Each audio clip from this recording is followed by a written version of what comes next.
Hello everyone पिला माने matric exam रो तुमरो SSC रो selected question good को आलोचना करिबा। तो जो माने हमर चैनल नुआस जो चैनल को सब्सक्राइब करी बेल आइकन को ऑल बटन रे सेट करते जहा फल मु तुमको रियल क्वेश्चन मध्ये देबी। तो सेति पे हमर चैनल को सब्सक्राइब करे जो माने हमर मेंबरशिप रे जॉइन हेनो मेंबरशिप रे मध्ये जॉइन हे जाय सेठी मु तुमको रियल क्वेश्चन गुड को देबी। आज रे वीडियो रे मु तुमको माने सिलेक्टेड क्वेश्चन गुड को आलोचना करिबा। तो समस्त भल भाव वीडियो को देख यही क्वेश्चन तुम एग्जाम आसो जहाँकि एसएससी माने इतिहास और राजनीति विज्ञान एग्जाम रे ठीक अच्छे। तो प्रथम क्वेश्चन रही 1917 भारतर प्रति राज्य रे चाषी समस्या थिला किंतु गांधीजी राजकुमार शुक्ल निमंत्रण रे कहीं बिहार राज्यर चंपारण को जाइथिले। तो यार पिला माने सठिक आंसर कौन हम ना इंग्रेज माने चाषी मानू नील चाष करने को बाध्य करथिले सेथिपई गांधीजी चंपारण को जाइथिले। नेक्स्ट क्वेश्चन देखिबा गांधीजी चौरी चौरा घटना पर असहयोग आंदोलन को कहीं स्थगित रखिथिले। यार सठिक आंसर माने कौन हम ना आंदोलन हिंसा आचरण करा जायथिबारु। तापर नेक्स्ट क्वेश्चन रही आईन अमान्य आंदोलन रे गांधीजी कहीं लुण मारिबा पई चिंता प्रकट कले। यार सठिक आंसर हम ऑप्शन बी यही सामग्री रु इंग्रेज माने कर आदाय करुथिले। नेक्स्ट क्वेश्चन देखिबा पिला माने भारत छाड़ आंदोलन को क्यों आंदोलन सह तुलना कराई ना अमेरिका स्वाधीनता संग्रामी तुम जार शासन विरोध संग्रामी कि रूस विप्लव कि तुर्की तुम विभाजन संग्राम। सठिक आंसर कौन हम ना यार सठिक आंसर हम रूस विप्लव। नेक्स्ट क्वेश्चन रही सुभाष बोस को क्यों गुण जो से जनसाधारण प्रिय भाजन हो पारे। यार सठिक आंसर हम ऑप्शन ए तांकर असीम साहस और देश प्रेम जो तुम जो तुम से प्रिय भाजन हो पारे। नेक्स्ट क्वेश्चन देखिबा भाषा भित्तिक प्रदेश गठन पाई क्यों सभा सुपारिश करथिला। यार सठिक आंसर हम संविधान प्रणयन सभा। पिला माने 50 टी शॉर्ट क्वेश्चन आलोचना करबा सेथि मध्यरु तुमनको माने जदि तुम 50 रु 50 शॉर्ट क्वेश्चन भलो भाबरे देखि नउचो सेथिरु तुम माने मिनिमम 10 मार्क 100% पाइबो। पिला माने भलो भाबरे वीडियो को देखो भलो भाबरे बुझो सठिक आंसर गुड को जानिबा ठीक अच्छे। तो नेक्स्ट क्वेश्चन रही 19 शताब्दी तृतीयार्धे ओडिशार कौन पाई इंग्रेज शिक्षार प्रसार घटीला। यार सठिक आंसर हम इंग्रेज सरकार मनोभाव परिवर्तन होइतिबारु। नेक्स्ट रही वर्तमान जड़े छात्र उत्कल सम्मिलन लक्ष्य को कौन शिक्षा लाभ करे। वर्तमान जड़े छात्र उत्कल सम्मिलन लक्ष्यर कौन से शिक्षा लाभ करें। यार सठिक आंसर पिला माने कौन हम ना सांस्कृतिक एकता संरक्षण उपरे गुरुत्व बुझेला। नेक्स्ट रही तुम नेक्स्ट क्वेश्चन देखिबा उत्कल सम्मिलन सफलता पाई मधुसूदन दास किपरि चेष्टा करथिले। यार सठिक आंसर हम ओडिशा मानकु एकत्रीकरण करबा पाई इंग्रेज मानक सह तुम जो एटा 9 नंबर आंसर हम बी। नेक्स्ट रही उत्कल सम्मिलनी प्रतिष्ठा समय रे यार प्राथमिक लक्ष्य कौन थिला पिला माने। यार प्राथमिक लक्ष्य थिला समग्र ओडिया भाषाभाषी अंचल एकत्रीकरण बुझेला। नेक्स्ट रही केउटी हरेकृष्ण महताब को उल्लेखनीय कार्य न थिला केउटी पिला माने गड़जात राज्य मिश्रण हीराकुद नदीबंध योजना भुवनेश्वर नुआ राजधानी प्रतिष्ठा उपदेष्टा परिषद गठन। तो यार सठिक आंसर पिला कौन हम केउटी नथिला कहछि तो उपदेष्टा परिषद गठन ठीक अछि। नेक्स्ट रही भारतर गणतंत्र रे जड़े नागरिक क्यों सर्वोच्च क्षमतार अधिकारी। पिला माने यार सठिक आंसर टी प्रथम तुम कमेंट कर जानिछ पिला माने यार सठिक आंसर कौन हम ना सार्वभौम सार्वभौम यार सठिक आंसर। नेक्स्ट रही भारत सहित देशीय राज्य गुड़िकर मिश्रण प्रक्रिया रे कहार कूटनैतिक परामर्श अधिक फलप्रद होइथिला। यार सठिक आंसर हम ऑप्शन सी सरदार वल्लभ भाई पटेल। नेक्स्ट देखिबा 14 नंबर रही राजा और राजा कर्मचारी मानक मफसल गस्त समय रे सेमानक शिविर रे मागणा खाद्यपेय बंदोबस्त करबा प्रथा को गणजात रे कौन कह जाउतला। यार सठिक आंसर टी कौन हम पिला माने ना ऑप्शन सी रसद कह जाउतला। नेक्स्ट रही क्यों दुईटी उपनिषद को भारतर राजनीतिक परिधि भीतर को फेरे आनिबा सरकार एक प्रमुख आह्वान थिला। यार सठिक आंसर हम गोवा और पुदुचेरी। तापर देखिबा नेक्स्ट 1951 रु 19 56 ମସିହା ପର୍ଯ୍ୟନ୍ତ ପ୍ରଥମ ପଞ୍ଚବାର୍ଷିକ ଯୋଜନା କାଳରେ କେଉଁ କାର୍ଯ୍ୟ ଉପରେ ଅଧିକ ଗୁରୁତ୍ୱ ପ୍ରଦାନ କରାଯାଇଥିଲା? ଏହାର ସଠିକ୍ ଆନ୍ସରଟି ପିଲାମାନେ କ'ଣ ହେବ? ନା କୃଷି ଓ ଜଳସେଚନ। ଠିକ୍ ଅଛି। ନେକ୍ସଟ ହେଉଛି ଦୁର୍ଘଟଣାଗ୍ରସ୍ତ ଆହତଙ୍କୁ ତୁରନ୍ତ ଚିକିତ୍ସା ପ୍ରଦାନ କରି ଜୀବନ ବଞ୍ଚାଇବା ପାଇଁ ଓଡ଼ିଶା ସରକାର କେଉଁ ଆଇନ ପ୍ରଣୟନ କରିଥିଲେ? ପିଲାମାନେ ଆଇନ ତୁମର ଯେଉଁ ରହିଛି ତ କେଉଁ ଆଇନ ପ୍ରଣୟନ କରିଥିଲେ? ତ ଏହାର ଆନ୍ସର ହେବ option B Odisha good sanitary ନୀତି। ନେକ୍ସଟ ରହିଛି ନିମ୍ନୋକ୍ତ ମଧ୍ୟରୁ କେଉଁଟି ଭାରତର ବୈଦେଶିକ ନୀତିର ବୈଶିଷ୍ଟ୍ୟ ନୁହଁ? କେଉଁଟି ବୈଦେଶିକ ନୀତିର ବୈଶିଷ୍ଟ୍ୟ ନୁହଁ କହିଛି? ତ କେଉଁଟି ହେବ ପିଲାମାନେ? ତ ଏହାର ସଠିକ୍ ଆନ୍ସରଟି ହେବ ଅପସନ୍ ସି ଉପନିଷେଧବାଦ। ନେକ୍ସଟ 19 ନମ୍ବରରେ ରହିଛି ସ୍ୱାଧୀନୋତ୍ତର ଓଡ଼ିଶାର ବିକାଶ ପରିପ୍ରେକ୍ଷୀରେ କେଉଁଟି ସାମାଜିକ ବିକାଶ କ୍ଷେତ୍ର ଅନ୍ତର୍ଭୁକ୍ତ ନୁହେଁ? ସାମାଜିକ ବିକାଶ କ୍ଷେତ୍ରର ଅନ୍ତର୍ଭୁକ୍ତ ନୁହେଁ କହିଛି। ତ ଏହାର ସଠିକ୍ ଆନ୍ସରଟି ହେବ ବୈଷୟିକ ଶିକ୍ଷା।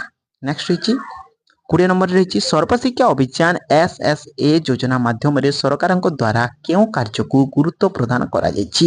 ଏହାର ସଠିକ୍ ଆନ୍ସରଟି ହେବ ଅପସନ୍ ବି ନୂତନ ବିଦ୍ୟାଳୟ ସ୍ଥାପନ। ନେକ୍ସଟ ରହିଛି ସ୍ୱାଧୀନତା ପ୍ରାପ୍ତି ବେଳକୁ ଓଡ଼ିଶାରେ ଶିଳ୍ପାୟନ ସମ୍ଭବ ନ ହେବା ପାଇଁ ନିମ୍ନୋକ୍ତ କେଉଁ କାରଣ ଦାୟୀ? ଏହାର ସଠିକ୍ ଆନ୍ସରଟି ପିଲାମାନେ କ'ଣ ହେବ? ଯେଉଁ 21 ନମ୍ବରର ସଠିକ୍ ଆନ୍ସରଟି ହେବ ଅପସନ୍ ଡି କେବଳ ଡବଲ ଆଇ ଆଉ ଟ୍ରିପଲ ଆଇ। ଏଇଟା ରହିଛି ଉଦ୍ୟୋଗପତି ଅଭାବ, ଆଉ ତୁମର ଡବଲ ଏ ରହିଛି ପୁଞ୍ଜିର ଅଭାବ, ଆଉ ତୁମର ରହିଛି ଟ୍ରିପଲ ଏ ଓଡ଼ିଶା ଭିତରୁ ବା ବାହାରୁ ଓଡ଼ିଶାରେ ପୁଞ୍ଜିନିବେଶ ଅନାଗ୍ରହ। ବୁଝିଲା। ନେକ୍ସଟ ରହିଛି ଜାତୀୟ ରାଜପଥ 55 ଓଡ଼ିଶାର କେଉଁ ସହର ଦେଇ ଯାଇନାହିଁ? ପିଲାମାନେ 55 ରାଜପଥ ଯେଉଁ ରହିଛି କେଉଁ ସହର ଦେଇ ଯାଇନାହିଁ? ରାଜପଥ ଯେଉଁ ସହର ଗୁଡ଼ିକ ଯେଉଁ ରହିଛି ସେ କେଉଁ ସହର ଦେଇ ଯାଇନାହିଁ? ତ ଏହାର ସଠିକ୍ ଆନ୍ସରଟି ପିଲାମାନେ କ'ଣ ହେବ? ନା ଅପସନ୍ ରହିଛି କଟକ, ଅନୁଗୁଳ, ଭୁବନେଶ୍ୱର, ସମ୍ବଲପୁର। ତ କେଉଁ ତୁମର ଯେଉଁ ଆନ୍ସର ହେଇଯିବ ଏହାର ଅପସନ୍ ସି ଅନୁଗୁଳ ଦେଇ ଯାଇନି। ନେକ୍ସଟ ରହିଛି ନିମ୍ନୋକ୍ତ ମଧ୍ୟରୁ କେଉଁଟି ଓଡ଼ିଶା ଶକ୍ତି ଉତ୍ପାଦନ ନିଗମର କାର୍ଯ୍ୟ ପରିସରଭୁକ୍ତ? ତ ଏହାର ସଠିକ୍ ଆନ୍ସରଟି ହେବ 23ର ତୁମର ଅପସନ୍ ବି ଜଳବିଦ୍ୟୁତ କେନ୍ଦ୍ରର ଦାୟିତ୍ୱ।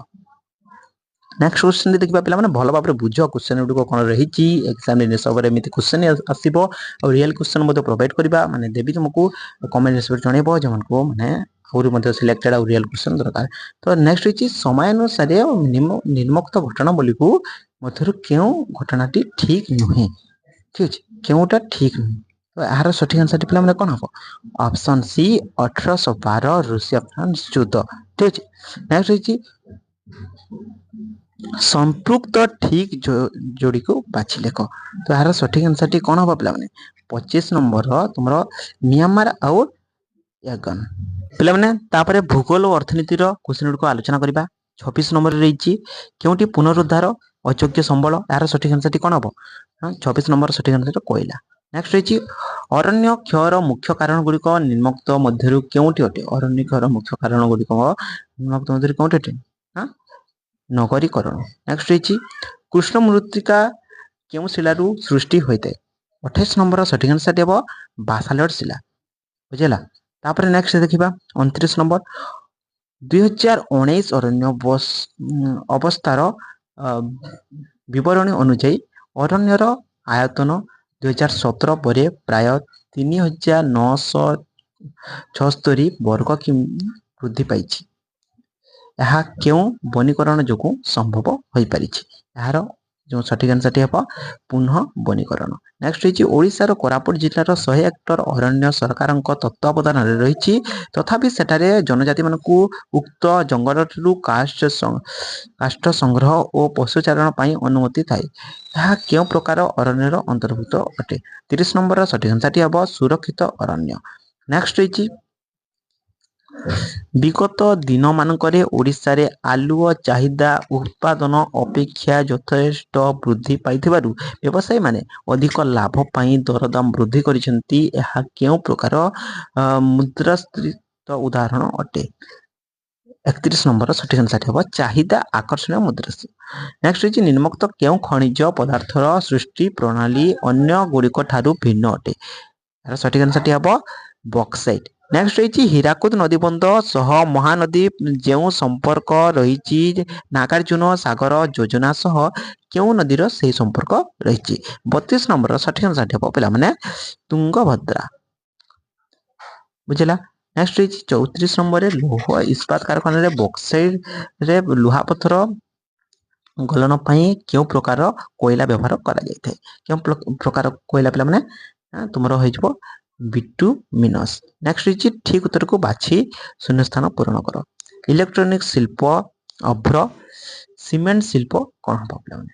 ସିମେଣ୍ଟ ଶିଳ୍ପ କ'ଣ ହବ ନା ତୁମର ହବ ଚୁନାପଥର। ଚୁନାପଥର ହବ ସଠିକ ଆନ୍ସର। ନେକ୍ସଟ ଜଣେ ବ୍ୟକ୍ତି କୋଲକାତାରୁ ଟ୍ରେନରେ ଭୁବନେଶ୍ୱର ଦେଇ ଚେନ୍ନାଇ ଯାତ୍ରା କରିଥିଲେ। ସେ ବାଟରେ ଅତିକ୍ରମ କରିଥିବା ନଦୀ ଗୁଡ଼ିକର ଠିକ କ୍ରମଟି ଦର୍ଶାଅ। କ'ଣ କ'ଣ ନଦୀ ରହିଛି? 36 ନମ୍ବରରେ ତୁମର ଯେଉଁ କୋଲକାତା ଟ୍ରେନରୁ ଭୁବନେଶ୍ୱର ଦେଇ ଯାଇଛନ୍ତି ତ ନଦୀ ଗୁଡ଼ିକ ଯେଉଁ ରହିଛି 36 ନମ୍ବର ଯେଉଁ ସୁବର୍ଣ୍ଣରେଖା ମହାନଦୀ ଗୋଦାବରୀ କୃଷ୍ଣା। ଏହାର ସଠିକ ଆନ୍ସରଟି ହେଇଯିବ। ନେକ୍ସଟ ରହିଛି ବାଲେଶ୍ୱରରେ ରାକେଶ ବାବୁଙ୍କର ଘର। ସେ ବାଲେଶ୍ୱରର ଏକ ଗହଣା ଦୋକାନରୁ ସୁନା ଗହଣା କିଣିଥିଲେ ମାତ୍ର ପରେ ଏହା ନକଲି ବୋଲି ଜାଣିପାରିଲେ। ତେବେ ସେ ଦୋକାନୀ ବିରୁଦ୍ଧରେ କେଉଁଠାରେ ନିଜର ଅଭିଯୋଗ ଉପସ୍ଥାପନ କରିବେ? ଏହାର ସଠିକ ଆନ୍ସରଟି ପିଲାମାନେ ହେବ ତୁମର ଅପସନ ଡି ଜିଲ୍ଲା ବିଚାର ମଞ୍ଚରେ ଅଭିଯୋଗ ଦେଇପାରିବେ। ନେକ୍ସଟ କ୍ୱେଶ୍ଚନଟି ରହିଛି କେଉଁ ତାରିଖଟି ବିଶ୍ୱ ଖାଉଟି ଦିବସ ରୂପେ ପାଳନ କରାଯାଇଥାଏ? ତ 38 ନମ୍ବରର ସଠିକ ଆନ୍ସରଟି ହେବ ଅପସନ ବି ମାର୍ଚ୍ଚ 15 ତାରିଖରେ। ନେକ୍ସଟ ରହିଛି ନିମ୍ନୋକ୍ତ ମଧ୍ୟରୁ କେଉଁ ଉକ୍ତିଟି ଭାରତରେ ଧାନ ଫସଲ ପାଇଁ ଉପଯୁକ୍ତ ନୁହଁ? 39 ନମ୍ବରର ସଠିକ ଆନ୍ସରଟି ହେବ ଉତ୍ତର ଭାରତ ଓ ଉତ୍ତର ପଶ୍ଚିମ ଭାରତୀୟମାନଙ୍କ ମୁଖ୍ୟ ଖାଦ୍ୟଦ୍ରବ୍ୟ ଅଟେ। ନେକ୍ସଟ 40 ନମ୍ବର ରହିଛି ନିମ୍ନୋକ୍ତ କେଉଁ ଯୋଡ଼ିଟି ଯଥାକ୍ରମେ ପ୍ରୟୋଜନ ଭିତ୍ତିକ ଓ ବାଣିଜ୍ୟିକ କୃଷିର ଉଦାହରଣ ଅଟେ? 40 ନମ୍ବରର ସଠିକ ଆନ୍ସରଟି ହେବ ଅପସନ ସି ନଳିତା ଓ ରବର। ନେକ୍ସଟ କୁଟୀର ଶିଳ୍ପ ସମ୍ବନ୍ଧରେ କେଉଁ ଉକ୍ତିଟି ଠିକ ଅଟେ? କୁଟୀର ଶିଳ୍ପ ସମ୍ବନ୍ଧରେ କେଉଁ ଉକ୍ତିଟି ପିଲାମାନେ ଠିକ ଅଛି ନା ପିତ୍ତଳ ଓ କଂସା ବାସନ ପ୍ରସ୍ତୁତି କୁଟୀର ଶିଳ୍ପର ଅନ୍ତର୍ଗତ ଅଟେ। ନେକ୍ସଟ ରହିଛି ତୁମ ଗ୍ରାମ ନିକଟରେ ଏକ ଲୌହ ଇସ୍ପାତ ଶିଳ୍ପ ପ୍ରତିଷ୍ଠା ହୋଇଛି। ଏହା ତୁମ ଗ୍ରାମ ପରିବେଶ ଉପରେ କି ପ୍ରଭାବ ପଡ଼ିବ? ଯଦି ତୁମ ଗ୍ରାମ ପାଖରେ ଗୋଟେ ଲୌହ ଇସ୍ପାତ ଶିଳ୍ପ ପ୍ରତିଷ୍ଠା ହେଉଛି ତାହେଲେ ତୁମ ଗ୍ରାମ ପରିବେଶରେ କି ପ୍ରକାର ପ୍ରଭାବ ପଡ଼ିବ? ଏହାର ସଠିକ ଆନ୍ସରଟି ହେବ ଗ୍ରାମର ଜଳ ସ୍ଥଳ ଓ ବାୟୁମଣ୍ଡଳ ପ୍ରଦୂଷିତ ହେବ। ବୁଝିଲା। ନେକ୍ସଟ ଦେଖିବା ବିଶ୍ୱ ବାଣିଜ୍ୟ ସଂଗଠନ କାହିଁକି ସୃଷ୍ଟି କରାଯାଇଥିଲା? ବିଶ୍ୱ ବାଣିଜ୍ୟ ସଂଗଠନ କାହିଁକି ସୃଷ୍ଟି କରାଯାଇଥିଲା? ନା ବିଶ୍ୱ ଅର୍ଥନୀତିକୁ ସମୃଦ୍ଧ ଓ ସୁଦୃଢ଼ କରି ଗଢ଼ି ତୋଳିବା ପାଇଁ। ନେକ୍ସଟ ହେଉଛି ଆମ ଦେଶର ଦାରିଦ୍ର୍ୟ ଦେଖାଯିବାର କାରଣ କ'ଣ? ଦାରିଦ୍ର୍ୟ ଦେଖାଯିବାର କାରଣ କ'ଣ? ନା ଅପସନ ବି ଲୋକମାନଙ୍କ ମଧ୍ୟରେ ଭୂମି ଓ ସମ୍ପତ୍ତି ବଣ୍ଟନରେ ଅସମାନତା ଥିବାରୁ। ନେକ୍ସଟ ହେଉଛି ଭାରତର ଉତ୍ତର ପୂର୍ବ ରେଳପଥ ମୁଖ୍ୟ କାର୍ଯ୍ୟାଳୟ କେଉଁଠି ଅଛି? 45 ନମ୍ବରର ସଠିକ ଆନ୍ସରଟି ହେବ ଅପସନ ସି ଗୋରଖପୁର ଠାରେ। ନେକ୍ସଟ ରହିଛି ବିଷୁବରେଖା ନିକଟରେ ବାତାବର୍ତ୍ତ ସୃଷ୍ଟି ନ ହେବାର କାରଣ କ'ଣ? ଏହାର ସଠିକ ଆନ୍ସରଟି ହେବ ଅପସନ ବି କୋରିଓଲିସ୍ ବଳ ଦୁର୍ବଳ ହେତୁ। ନେକ୍ସଟ ରହିଛି ଭାରତ ତଥା ଦକ୍ଷିଣ ପୂର୍ବ ଏସିଆର ମୌସୁମୀ ବାୟୁ ପ୍ରବାହ ଦୁର୍ବଳ ହେବାର ମୁଖ୍ୟ କାରଣଟି କ'ଣ? ଏହାର ସଠିକ ଆନ୍ସରଟି ହେବ ଦକ୍ଷିଣ ପ୍ରଶାନ୍ତ ମହାସାଗରରେ ବାୟୁ ଚାପ ଜନିତ ପାର୍ଥକ୍ୟ ହୋଇଥିବାରୁ। ନେକ୍ସଟ ରହିଛି 48 ନମ୍ବରରେ ନିମ୍ନୋକ୍ତ ମଧ୍ୟରୁ କେଉଁଟି ଉତ୍ପାଦନକୁ ପ୍ରଭାବିତ କରୁଥିବା କାରକ ନୁହେଁ? ଏହାର ସଠିକ ଆନ୍ସରଟି ହେବ ଅପସନ ଡି ଖାଉଟି। ନେକ୍ସଟ ରହିଛି ଜଣେ ଛତା ବ୍ୟବସାୟୀ ବର୍ଷର ଗ୍ରୀଷ୍ମ ବର୍ଷା ଋତୁ ବ୍ୟତୀତ ଅନ୍ୟ ସମୟରେ ବେକାର ରହିଥାନ୍ତି। ସେମାନଙ୍କୁ କି ପ୍ରକାର ବେକାରୀ ଅନ୍ତର୍ଭୁକ୍ତ କରାଯାଇପାରିବ? ଏହାର ସଠିକ ଆନ୍ସରଟି ହେବ ଅପସନ ସି ଋତୁକାଳୀନ ବେକାରୀ। ନେକ୍ସଟ ରହିଛି ସ୍ୱର୍ଣ୍ଣ ଚତୁର୍ଭୁଜ ମହାରାଜ ମାର୍ଗ ସଂଯୁକ୍ତ କରୁଥିବା ସହର ଗୁଡ଼ିକ କ'ଣ କ'ଣ? ଏହାର ସଠିକ ଆନ୍ସରଟି ହେବ ପିଲାମାନେ ଦିଲ୍ଲୀ କୋଲକାତା ମୁମ୍ବାଇ ଚେନ୍ନାଇ। এটা ହେଉଛି ତୁମର ଇତିହାସ ଭୂଗୋଳର 50ଟି ମାନେ ସର୍ଟ କ୍ୱେଶ୍ଚନ୍। ଯଦି ତୁମମାନେ ଏଇ ସର୍ଟ କ୍ୱେଶ୍ଚନ୍ ଗୁଡ଼ିକ ଭଲ ଭାବରେ ଦେଖୁଛ ତାହେଲେ ଏକ୍ଜାମରେ ଭଲ ଭାବରେ ତୁମମାନେ ଲେଖିପାରିବ। ତ ନେକ୍ସଟ ତୁମକୁ ମାନେ ଲଙ୍ଗ କ୍ୱେଶ୍ଚନ୍ର ସିଲେକ୍ଟେଡ୍ ଗୁଡ଼ିକ ଦେବି ଆଉ ରିଏଲ୍ କ୍ୱେଶ୍ଚନ୍ ମଧ୍ୟ ଦେବି। ତୁମମାନେ ଆମର ଚ୍ୟାନେଲର ମେମ୍ବରସିପ୍ରେ ଜଏନ୍ ହେଇଯାଅ। ଆଉ ଯେଉଁମାନେ ଆମର ୟୁଟ୍ୟୁବ୍ ଚ୍ୟାନେଲକୁ ସବସ୍କ୍ରାଇବ୍ କରିନାହ ୟୁଟ୍ୟୁବ୍ ଚ୍ୟାନେଲକୁ ସବସ୍କ୍ରାଇବ୍ କରିଦିଅ ଆଉ ବେଲ୍ ଆଇକନ୍କୁ ଅଲ୍ ବଟନ୍ରେ ସେଟ୍ କରିଦିଅ। ଯାହାଫଳରେ ଏମିତି ନୂଆ ନୂଆ ଭିଡ଼ିଓ ଗୁଡ଼ିକ ସର୍ବପ୍ରଥମେ ଦେଖିପାରିବ।